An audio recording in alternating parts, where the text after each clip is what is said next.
So what we're going to do then, we're going to pick through the events that led up to the famous Bury Riots that happened here on April the 8th, 1980, when Alan Hempsall was pulled in to replace Ian Curtis as the singer for Joy Division for just one night. So can you tell us a little bit about how you got to know the band? Because you formed Crispy Ambulance in 1978. Your first single came out in early 1980. We'll discuss that in a minute. But how did you get to know the band, Bernard Sumner, Ian Curtis, Stephen Morris and Hooky? Well, in late 78, Crispy Ambulance was probably going for about 9 months at this stage. And I was at this particular club where a friend of mine brought the first Warsaw 7-inch along. Okay. And I'd never I'd heard the name Warsaw, but I hadn't known about the sudden change of name. The one with the drummer on the front? Yeah. So they played the first track on side one of that, and I just immediately went out and bought it, and then, so I was perfectly teed up for when the factory sample came out. What did you think about the quality of Ideal for Living? Because you'll see in the play later, but it wasn't a very good pressing, was it? The first one wasn't the 7-inch, but then they repressed it as a 12-inch, and I got the 12-inch version. Which was funded by Tony Davis. Yeah, and that was a far superior sound, and it improved it massively. So I bought that, and then obviously the factory sample was the next thing out. Suddenly they'd signed to factory, and had Martin Hanna producing. And it was, I think around that, it was when the factory sample came out, somebody had said to us, if you're only just starting out, you really need to join the Manchester Musicians Collective. Had you played any gigs at that point? Yeah, we played local church halls and Levenshulme Community Centre a couple of times. I was born and bred in Levenshulme. So we played Levenshulme Community Centre a couple of times. And but then we, towards the end of the year, we decided we wanted to play where the Pistols had played. So we booked the Lesser Free Trade Hall. Oh, so you actually played in the Lesser Free Trade? Trade? Yeah, we did in September 78. You didn't go to the Pistols gigs? Yes, I did. Oh, did you? Yeah, I was at the first one. Yeah. Really? Yeah, I was. I checked I was told there were 29 people there, right? Yeah, I was one of those 29. And, but I mean, obviously that's another struggle. I'm on the David Nolan documentary, so you can take that as is that right? verification. Okay. So what did you think, just going off at a slight tangent, what did you think of the Pistols' first gig? It was June 1976? Yeah, first week of June, I think it was June the 4th. Yeah. And we went because of the name and because it was 50p. Had you read about the Sex Pistols? No, but what had happened was me and a friend of mine used to just haunt the old Virgin Records. It used to be a small Virgin Records on Lever Street. Yeah. And it was a lot more... I remember it. Yeah, it was very bohemian. Yeah. It sold joss sticks and that sort of thing. We used to queue up there to go down. I saw Pink Floyd in 1977. We queued up outside Lever Street, Virgin, got on the coach, and they took us down. They used to collect people from there. Yeah, no, I remember that. They running the coach trips to Bingley Hall. That's right. Places like Stafford. that. Yeah. So with the Sex Pistols, we zoned in on Virgin on Lever Street one day, and there was just these photostats of reviews in NME and Melody Maker, which I'd kind of missed or must have glossed over. There's photographs of the Pistols playing at the Nashville Rooms and descriptions, and there was one writer described Johnny Rotten as a dementoid, which was the name of a word I've not really come across before. A dementor? A dementoid, which is like, what does that mean? And then we read a bit later that they got a bit frisky with the audience, and like there was likely to be trouble. So that was around April 1976, the Nashville, right? That would be a review of that gig. Yeah. So anyway, they looked like they were a lively bunch, and it mentioned the Stooges and that kind of thing. And we were like, it's 50p this, and they called the Sex Pistols. Snicker. At this point, I'd not even sat my O levels. Yeah. So that was when you were looking up sex in the almost. Yeah, pretty much there, nailed it. And so we went along, but seen through the prism of a 15-year-old. I mean, I remember thinking, we sat on the front row for a kick-off because we thought, well, if there's going to be trouble, we want to be in amongst it. So we're on the front row. And literally the audience consisted of, I remember a hippie with a Who t-shirt, and there were quite a few Bowie clones from the sort of low period, so the red swept back But hair. there were no punk singles out at that point. It hadn't been invented then, No. you see. So the first punk single, for anybody who doesn't know, came out in October 1976, and it was New Rose by the Damned, quickly followed up by Anarchy in the UK. So you're many months away, really, from the first punk single even being available to play. Well, the first I was aware I'd seen something significant was 4 months later. Mum used to get the Daily Mirror. It landed on the doorstep, and it had this headline, which I've now got framed, which was TV horror over rock cult filth. Yeah. And it was the Bill Grundy interview with the swearing, which... The filth and the I just turned to my mate, I just said, this is that band we went to see, and suddenly they were enormous and being kicked off and signed off and kicked off again. But you were 15 years old, they let you in, right? Yeah. There wasn't a problem getting in for such a young kid. Rumour has it was Pete Shelley on the door. The Buzzcocks were on the ticket, but for some reason they pulled out at the last minute because they weren't ready. And they got a band in from the Bolton Institute where Howard Devoto and Pete Shelley were going. Yeah. And they literally got this hippie band on. They did a cover of Mountain's Nantucket Sleigh Ride. I remember that. Yeah. Wasn't that used as a theme tune? Theme tune to Weekend World with Ryan Walden.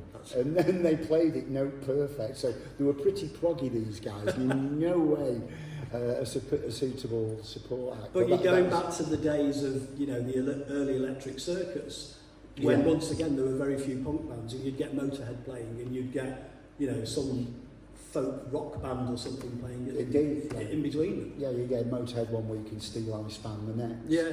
So moving on then, so from that sort of inauguration into punk, how did you get involved? How did you meet Joy Division, Warsaw at the time? Well, when we'd been going for about a year, so early '79, I remember it. So that's quite a leap forward. Yeah, in that previous year, we'd been just writing and playing little gigs at the local school hall, but we were desperate to play the city centre of Manchester. And so someone said, if you want to play the band on the wall, you need to join the Manchester Musicians Collective.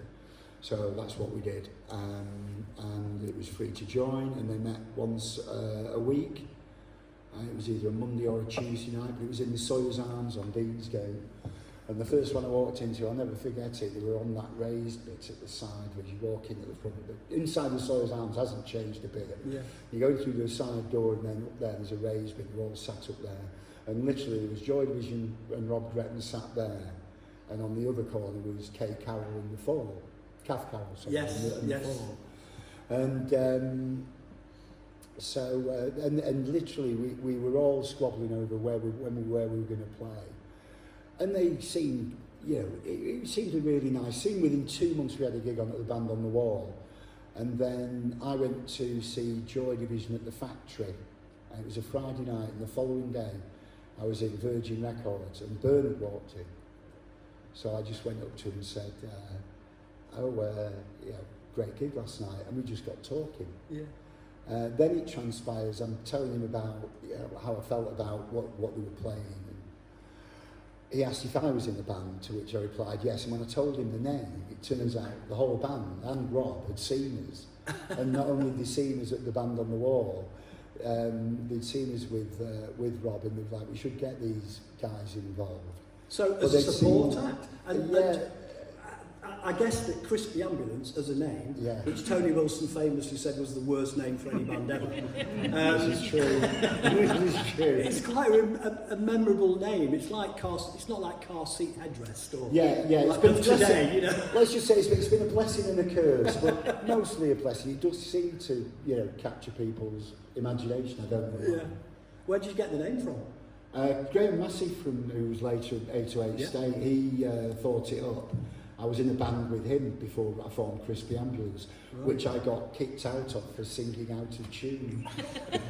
At this stage, I was still about 15. So that was the first time you met them, and I've listened to a lot of your stuff, and it is kind of dark and industrial. Would you say that you were influenced by maybe Pill and Joy Division? Very much Joy Division and Public Image. I got to know Genesis Peorage quite well. Did you really? Yeah, so I was big into Throbbing Gristle, Yeah. and the others were less so. Can you just explain to the audience who's Throbbing Gristle?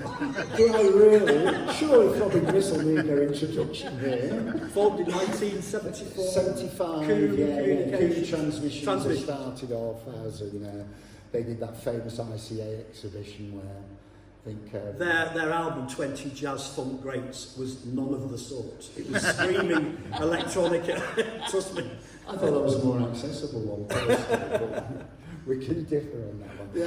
But I've forgotten where we were now. So we were just moving up through the influences of Crispy Ambulance. And yeah, so there was always a tension there between the more industrial and off-the-map kind of stuff and building a tune, which kind of made it kind of almost an uncomfortable bedfellows in some respects. But I was wise enough to know that you can try and copy certain people, but you'll never replicate it. No, and what you put into the mixing machine, in the creative process, it's never going to come out the same. No. And nor should it. And actually you end up creating something else, and that's really what influences are all about. Did you write songs, or did you just jam them out in the... We started off with a very formalised writing process in the first year, but it was only in the second year of our existence that we started realising the value of improvisation and making it up on the spot. Were you aware of Jerry and the Holograms at the time? Name rang a bell, yeah, but I think that was about it. They released a Blue Monday, yeah. I think. It's purported that it was heavily copied for Blue Monday. But anyway, just moving forward then to the very, very famous gig that you were roped in for. I'm interested to know, how did they know you well enough to trust you with asking you to be the singer? Because Ian had taken an overdose the night before, that's right, isn't it? So yeah. just want to give us like the story of the lead up to the gig and how you got involved from being on the general music scene in the Manchester Music Collective to actually being invited on stage to stand in. Yeah, well, I mean, at that first meeting when I met Bernard, I ended up with his phone number and we started going out for beers. So it was really that simple. And Ian's phone number? No, Bernard. It was Bernard that I met in, and Bernard then introduced me to the rest of the band. And within 6 months we were supporting them. We supported them in July at the factory. And it was at that point... 79? Yeah, and that was at that point that Rob started giving us advice about how to put our record out. You know, that kind of like, come on, we did it, you can do it. You just need 500 quid as a bank loan. So he started talking to me. DIY. Yeah. He started talking to me like that. And the others were quite encouraging. Ian was very encouraging. And then we got as far as recording it. And then I got a weird gig where I was temporarily writing for a science fiction magazine. I knew this guy who was the editor, and they were into all this Ray Bradbury and Michael Moorcock. But they were getting this stuff from Bill Burroughs and J.G. Ballard, and they didn't know that I was the only person. I met them at this party. Oh, you like J.G. Ballard? Right, next thing I know, I'm writing the Ballard and the Burroughs reviews. But Jen was helping William Burroughs at the time, right? That was at that same time, yeah. And vice versa. Yeah. But with the Joy Division, it was where were we? I said Genesis was writing. Yeah, no, but before that. I've forgotten I was pointing at him. Yeah. So it's about meeting Ian and about that time, I suggested to the editor of the Sci-Fi magazine. Oh, that's right. Why don't I write an interview for you on this great band? I've just seen them, they're going to knock your socks off, and I reckon I can get an interview. Notwithstanding the fact that shortly before I'd suggested this, they'd already fallen out with all the press. If you remember, there was a really bad interview in Sounds with David McCulloch. And they didn't like the press, they didn't like the interview. Well, that put the final nail in the coffin, that David McCulloch interview. So they weren't talking to the press at that point, but I managed to get in there, and I got this full article in there. And if you stick my name and Joy Division in there, it should come up. It's Fantastic. been reproduced quite a few times. So by this time I'd done the interview, I'd followed Rob's instructions, and we got the single out. The band, you know, Ian had a copy. And This is From the Cradle to the Grave, yeah, right? yeah, the 7-inch. It was recorded at Steve Pickering's studio. Is that Stuart Pickering. Stuart Pickering. Yeah. Is that any relation to Mike Pickering? No, Okay. no, it wasn't. Okay. No. But he had a nice studio, and I knew Stuart because he was my old physics teacher at You're school. joking. No. So once I left the school, I was like, oh, Mr. Pickering, he's got a sound studio now, let's use him. So keep it in the family. Did he have weird, like, physics gear with sine waves? I didn't notice it. No.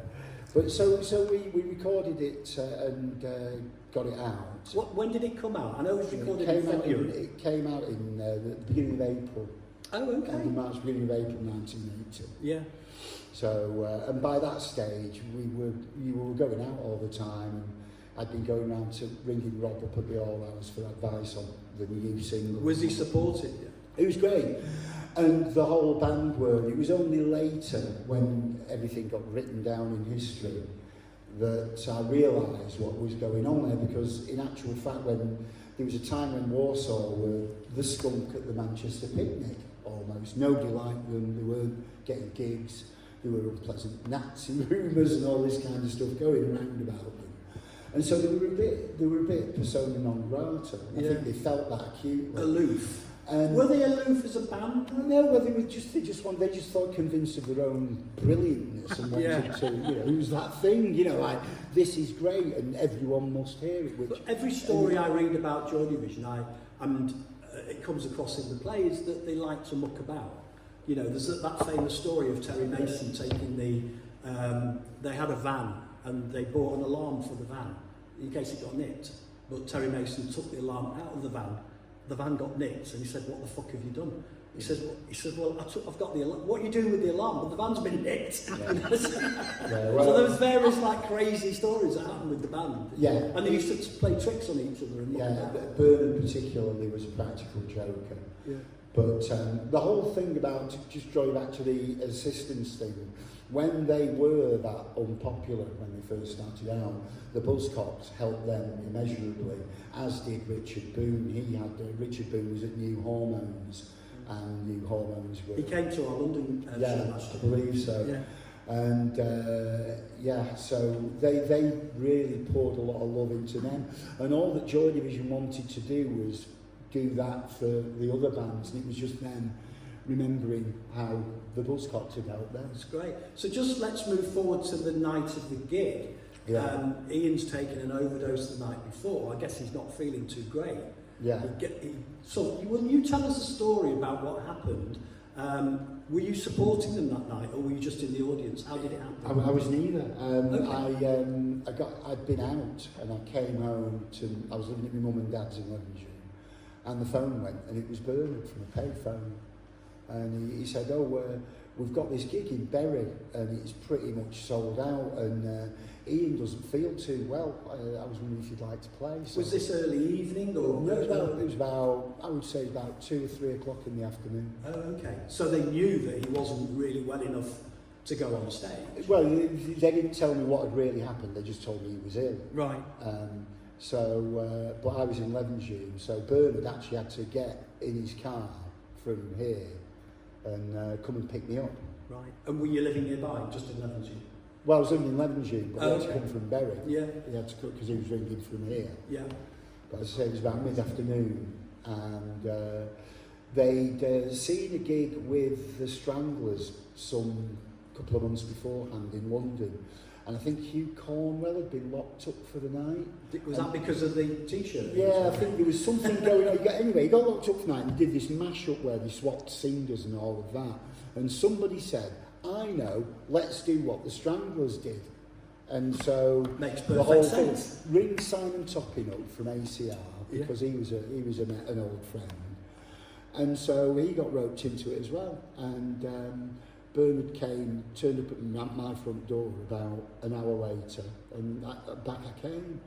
But when I arrived, the first thing I see is Ian, and that didn't match up, so I thought he was ill. So you thought you were going on to replace Ian for the whole gig? Yeah. But Ian was actually on stage? Ian, but, no, he wasn't. We obviously, he was in the building. Stage, we hadn't even sound check, so they brought me back, and there was still a lot of planning going on about what should happen. Yeah. And at that point, I picked a couple of numbers. Bernard just said to me, said, pick 2 numbers that you know all the words to. So how did you know the words to the Joy Division songs? I mean, they're my favourite band, but I wouldn't know. Yeah. You know, I couldn't sing along. Well, I did know Disorder of the first track off the album, and I also had a tape of the Peel session, which had Love Will Tear Us Apart. So I said, I want to do Love Will Tear Us Apart, because it hadn't even been released at that point. Yeah. But I knew all the words from the Peel session, which I think had come out in January. So it kind of. So you go on stage. So does Ian start the gig? No. What happened was it was decided that Section 25 would go on as the support band. The Mini Pops from Holland. I remember them. Yeah. They went on first, and they did a full set, 40 minutes. Then Section 25 came on, and they did about 5 numbers. And the signal was they were going to finish with their big single, which was Girls Don't Count.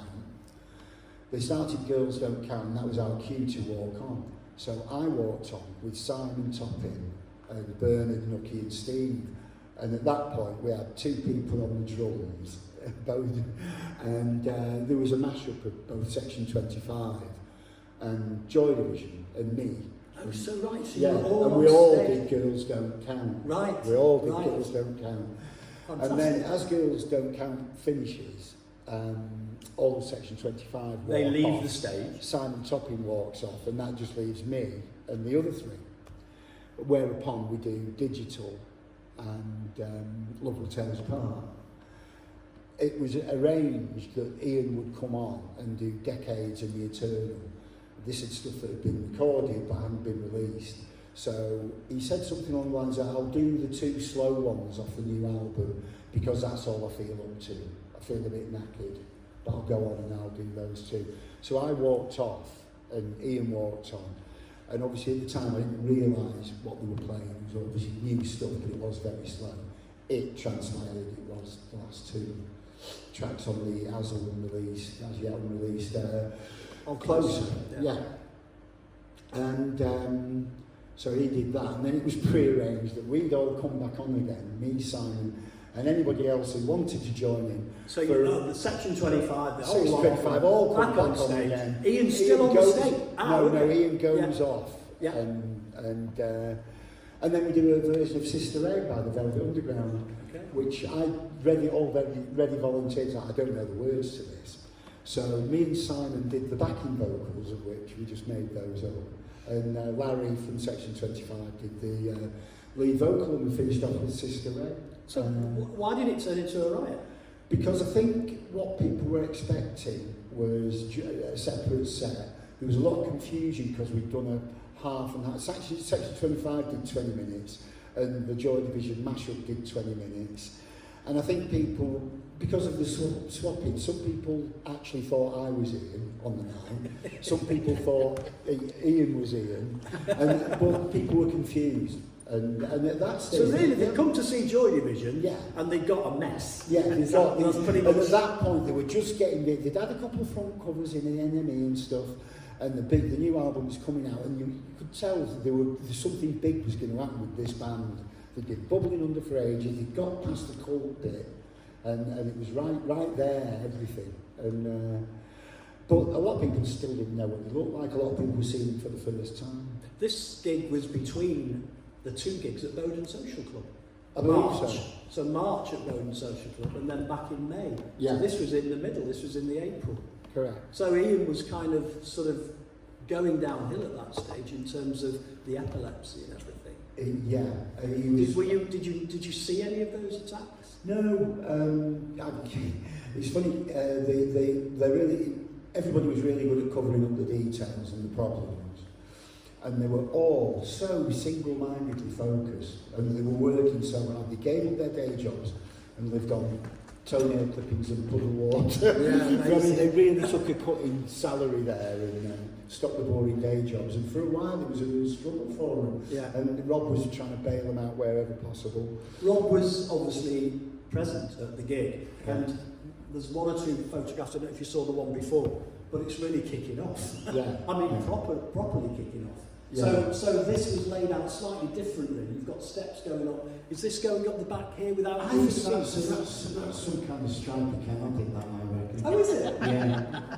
Oh, that makes sense. It was all flat anyway. There was nothing elevated. Can you recognise anybody here? It's very blurred. And who took the pictures?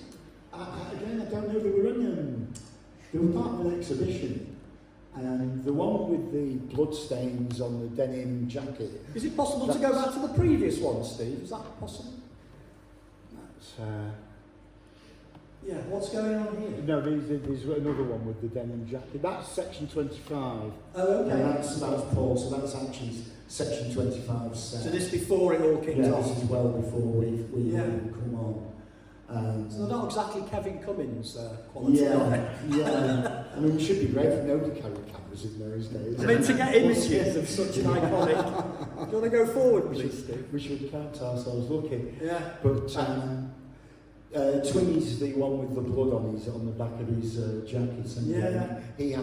he got taken to Salford Royal by Lindsay, Tony's wife yeah. at the time. Yeah, I met Lindsay at the Yeah, Woods. she was the one who drove Twinny to hospital. 5 stitches he got. Oh, is that right? Came back from the hospital. Is this the blood on his That's the jacket? one. Yeah. That's Twinny right So that's there. Twinny. Yeah, he was already... Twinny and Terry were the ones out front, straining the leash, but Ucky couldn't wait to get in there either. He was a bit feisty? We got into the dressing room. It was only then we'd finished Sister 8 at length. It was fine. And I suddenly feel this kind of dusting on me. It was like somebody hit one of the lights with a bottle. And then, as we all piled into the dressing room, Alan Erasmus and Tony got the door barricade. We can hear glasses breaking on the stage door. Bernard's as far away from it all as possible. Ucky, meanwhile, finds 2 empty bottles of Holston pills, jams them into my hands and goes, "Come on, there's enough of us here, we can have them."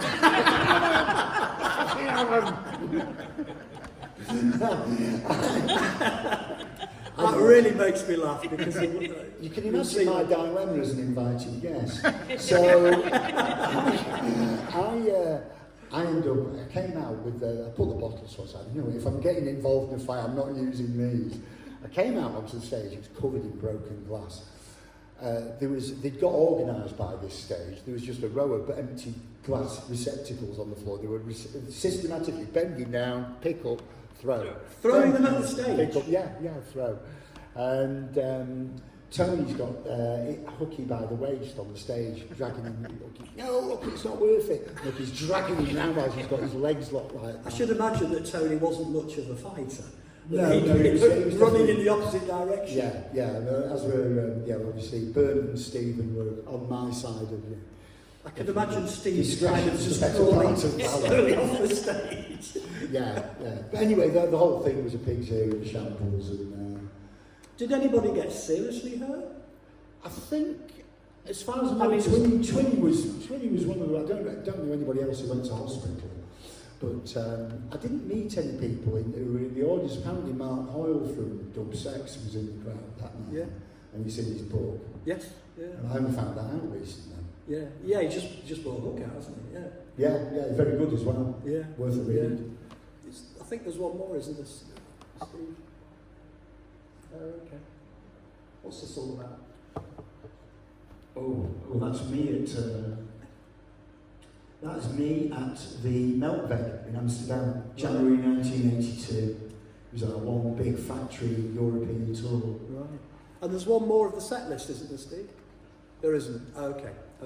Well, we have the set list. We haven't got it up there. But basically, you started with Love Will Tear Us Apart and you went through to the slower numbers. Well, no, we started, well, obviously there was Girls Don't Count, which was, and then I did Digital off the factory EP, and then it was Love Will Tear Us Apart, and then Ian came on and did Decades and Eternal. And So then- he did actually, yes, so he did. He did actually come on. There was none of that. As it, I can't do this, and I'll come on and now I'll go off. Now he comes on. That was all. We should have got somebody to play you into play, shouldn't we? Really? Well, Fill in the gaps. Yeah. Anybody want to put the hand? It's and the last time I saw the play, that scene, there's nobody actually acting me, but in that. Sorry about that, mate. Sorry about that. Probably big boots to fill. Should we throw... Has anybody any questions? We'll just do a bit of a Q&A. If anybody like to ask Alan anything about the night or what he's doing now with Scissor Gun. You're in a great band called Scissor Gun. Again, you've not really left those electronic roots, have you? No, it's more about electronica with Scissor Gun, but we've got a new album out called Scream If You Want to Go Faster. That's just from out on a label called Depicted. So is that there was one album that was just music and electronics? This is the one with vocals, right? Yeah, we've got vocals on the I'm just going to read this out and then we can go to a Q&A. Scissor Gun, this is in Mojo magazine. Scissor Gun create northern electronic shanties and sound collages that feel like snapshots of a city at night, moving from drunken chaos to minicab grime, reveries to a new dawn, electronic beauty. Pure poetry. Fancy bit of writing. And then the new album, which has just come out, Rob Plummer from Louder Than War, he said, in a world where rinky-dinky electro-pop has become the degree of zero of modern music, artists who genuinely explore the full potential of synthetic sound have become all too rare. Scissor Gun have been doing that since 2016, but never before to such an effect. Rally round, you need to hear this. It's quite it's a really endorsement. I'm very pleased with the reviews, and I think it's good for me. We did Crispy Anglers came back a couple of times. It's great fun, but the past is the past, and I've just got this overwhelming desire to do new things all the time. It's in you. You've got to. Yeah. And sometimes you have to break the past to get to the future. Yeah. And I wouldn't change a thing about it. And yet to be on Factory was quite a story in itself. Fantastic memories. Just like great. So lucky to have been in a band in Manchester in the late 70s. Yeah. I mean, it's. You just can't take that away from someone. And there were indeed, really good times. Great memories. Yeah. Has anybody got any questions they'd like to ask Alan? We've got a few minutes, maybe 10 minutes or so, if you'd like to Lady here with her hand up. So, have you seen the films like Control, like 24-Hour Party People? Yeah, I've seen both of those. Yeah. So, how would you say how accurate they depicted all the band members, such as Bernard, Ian, and things like that, Hooky? I think if I was going to single anyone out, Paddy Considine is Rob. He really nailed Rob. More than, the guy in Control was quite a good Rob as well, but he really nailed Rob. And I don't know, I think you've got a difficult job on your hands when you're trying to dramatise something like that. They were always going to make a film about Control, and the small bit of the story that is the Bury Riot gig, it'd have to be condensed, otherwise it'd be a film in itself. But the funny story there was Matt Greenhalgh actually rang me up when he was making the film. Is that the director? Yeah, he wanted to do research, make sure he had everything right. And I got a phone call off him. I was at work and was about to go to a meeting. So I talked to him for about 5 minutes and I said, look, I'll come round and see you. I want to get all the stuff off you. I'm like, great, I'll have some input into this. And I'm thinking about when he's going to call it. He never did. And it turned out, whilst he was busy ringing, he told us this later on. Matt said, I've been in touch with some of the, I've been in touch with a couple of the people from the old musicians from Factory Days, and he told them, oh, no, don't do that, don't do that, make your own film. And he famously turned around to Matt and said, given the choice between the truth and the legend, print the legend. And in a way he was right, but I didn't have that haircut. The haircut was not flowing. Does it not irritate you to see characters portrayed in a different way to the way you remember them? It's not as if it's you know, historically significant, is it? If it was Napoleon or something like that, or the storming of the Bastille, you might feel a bit, you know, someone started playing fast and loose with it, but, you know, it's a good rock and roll story. Let them, yeah, there is such a thing as artistic license, and it seems terribly curmudgeon, really, to come on like that when someone's just portrayed you in a film, you know, and it's, you know, it didn't come off like a dick, so... Any other questions? Anybody else like to? Yeah. Never heard the metaphor that you felt like the skunk at the Manchester picnic before. It's a good one, isn't it? Can you tell I was a lyricist? Well, the question is, do you ever get the feeling you've been cheated? Yeah, well, that was John Lydon, wasn't it? But yeah, well, I think we've all had that feeling, haven't we?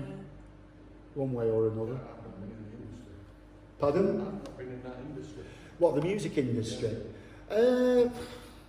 It's like anything in life, isn't it? I think the important thing is not to make it make you bitter. You know, it's not what you go through, it's how you get up, isn't it? Would you say that it's changed quite a lot since those days? I mean, in the late 70s, when punk was kicking off, all the magazines were rushing up to Manchester to write about bands. Labels were rushing up to Manchester to sign bands, and I think a lot of bands got signed that actually weren't very good. You know, but taken as a collective. There was a gold rush, wasn't there? There was a gold rush, and that happens. And I don't think that necessarily happens anymore. There isn't this nebulous of talent that bursts out of a particular area. Yeah, I mean, I've thought long and hard about this, and one of the things that really brought it home to me, because I spent probably 25 years where I was more of a fan than anything. I was listening to loads of music but not playing it. I was bringing up a family and things like that. You stepped out of the music industry. I stepped out of the music industry whilst I was in that mode, yeah. And so I came back, and in between times we'd had, I think by the time I came back, smartphones were just starting to happen and everything. So it's early 2000s. The whole landscape was unrecognisable. My dear friend Graham Massey from 808, obviously he's been in the game all the while, so I'm going back to him every 5 minutes and going like, I'm trying to join the dots here, mate. It's like trying to juggle swords. It's like what's going on. And it was the landscape basically was unrecognisable, so it took me a good couple of years to get my head around it. But I came to the conclusion, I was struck quite recently, I saw a really old library photograph of Boots the Chemist in the 70s. And it was 1972 the date on the photograph. And in this Boots the Chemist, there was a record bar. It's because, and you wouldn't have had much in there, but you've had the top 27 singles, because when you're looking for your lipstick, you suddenly want that record that you heard on the radio this morning that you can't stop singing. That's gone. And I think the reality is because there's so many great things on the internet nowadays, that actually music doesn't occupy the same amount of real estate in people's minds as it used to. It's not, whereas when how did you manage to get to see Joy Division and the Sex Pistols? Because I was bloody bored. Because there was 3 channels on the TV, and going out and being in a band was a way of like, there was nothing to do. Yeah, and it was like, just do something to stop me going out of my tiny mind. I used to get the NME every week, and I actually have every NME from 1974 to when it closed in my shed. Yeah. So I knew about the Sex Pistols, but of course I was too young, I never went up to see them. Yeah. But some people from our school did go. And I helped, actually, with Joy Division, I helped promote the Ultraman gig at the Check-In in 1978 by putting up posters in the corridor at school. And that poster's out there, if you've had a look. It's that grey poster, and it's got the ticket underneath. So I actually did help, do that. But you're absolutely right. There wasn't anything to do back in those days. So you would scour, you'd read every page of the NME. You'd do the bloody crossword, Arguments in the pub about it was brilliant, and it was absolutely. Fall out over that shit. Yeah. Fall out over it. Anybody else a question for Alan? Actually, for preparing here, it just got my mind thinking. Just a time period, 88 to 182. Yeah. I was 78 to 82. Yeah. But 79 really. 79. I worked for Piccadilly Radio in charge of all the promotions and marketing. So we used to have all sort of reprobates coming in. I bet you did. Like, Chris Stevie used to be regular. You remember Chris? Yes. But the reason I'm asking because I know it's in the play.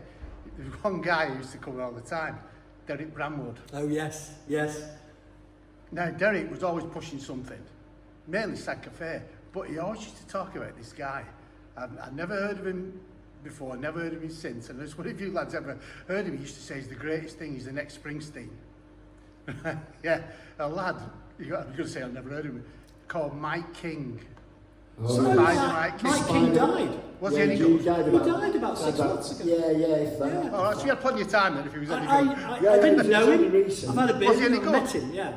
He had the most beautiful voice, and Oh, you're so he absolutely wasn't right. right. He should have been the next Bruce Springsteen. He was an absolute talent, but for some reason, he just he either drank it or whatever happened. I don't want to accuse him of being a dipsomaniac, but apparently, and he was very good.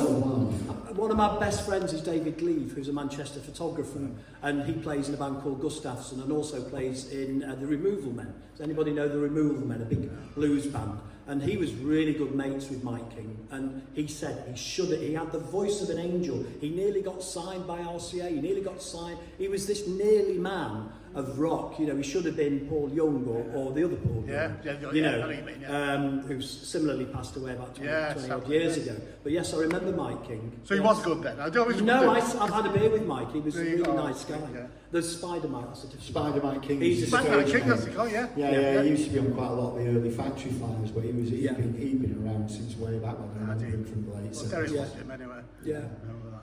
So, Okay. okay. By the way, why does everyone talks? You just mentioned before about the Sex Pistols gig. I saw them at the Electric Circus. Why does no one ever mention that as being sort of a famous? Well, because you had the clash with them and all sorts. Because it was the first one, because it was so early. I mean, I saw the Sex Pistols for the very first time on So It Goes, as portrayed in the play, and I was astounded because I was just a school kid at the time. Well, I met Tony at the first one. Tony himself couldn't remember which one had been at, but Right. he was at that first one. But he was stood at the back. Yeah, I mean, I didn't go. It was August the 26th, 1976.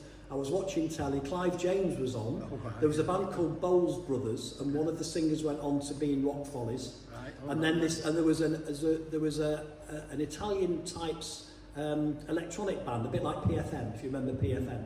And then this band just shambled on, and Jordan was there throwing chairs on the stage. Bless her heart, she died a couple of years ago. Jordan Rooney, and it was the Sex Pistols, and there's Johnny Rotten's searing down, at the camera with absolute anger and rage. And I don't know if you know, but I've interviewed John a couple of times, and I said, how did you carry that off? How did you portray that anger and that rage in your eyes? And he said, oh, I was nervous as hell. He said, he was literally just playing a part. He was doing what he could, but he didn't know anything. He was a kid, and he just presented himself in that way. So I find it endlessly fascinating looking back, not through rose-tinted spectacles or trying to change the past, but just looking at it for what it was at the time. It was incendiary. I think as well as that, I think there were fewer people at it. People talk about punk being this great there was a great democratisation of music, but it was nothing compared to what technology's done to it. It was a bagatelle by comparison. Yeah. And it was still quite it was a bit rarefied to be in a proper band that was functioning and had proper members that turned up for rehearsals every week and did it seriously. Whereas I think nowadays you have got the situation where there's, as Don Letts famously put it quite recently, there's a lot more piranhas in the town. That's true. That's true. We've probably got time for one more question if anybody's got something. Do you meet any of the band now? Have you met any of the band? The Crispy Ambulance? New order. I met Steve Morris about 2 years ago. He was doing some DJing, Stephen Gillian. But I did do a gig with Hooky about 12 years ago. I came on and we relived some memories, and I did, what did I do? I did Glass. Glass and Disorder. I did Glass and Disorder with Pete Hook and the Light, and that was at home for Picture Drone. And we hung out in the dressing room a bit, and met his son, who plays in The Light. So, but that was about 2012, I think back. So I'm not in regular contact. No, we live in another stratosphere now, called Nether-Alderley, I believe. I saw the rebellion. And of course, Peter Hook came to the RNCM on Yes, Friday. I don't know if so. anybody saw that, but he introduced the show, New Dawn of Fate. We were blown away. So yeah, that was the first time I've actually met Peter Hook, and that was Really? on Friday. Yeah. Yeah, did he behave himself? Oh yes, yes. He was very respectful. Well, thank you very much, Alan It's a pleasure, Hempsall. having me. It's been a pleasure having you here. I hope you all enjoyed it. Ladies and gentlemen, Alan Hempsall. Thank you. Thank you.